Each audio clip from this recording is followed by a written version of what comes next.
అందరికి ఇక్కడైతే అమ్మవారి గుడి దగ్గరికి అయితే వచ్చేసాను. ఇది నవరాత్రుల్లో మనకు 3వ రోజు అనమాట.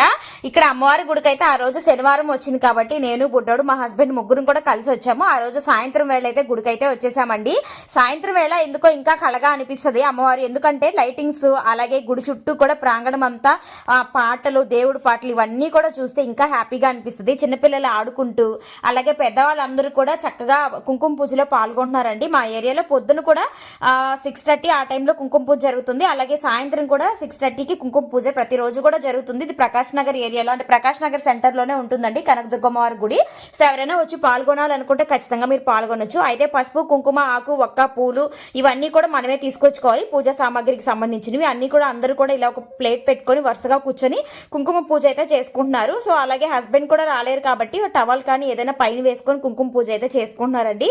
నాకైతే చాలా బాగా అనిపించింది. నేను ఫస్ట్ టైం చూస్తున్నాను, పాల్గొనడం కూడా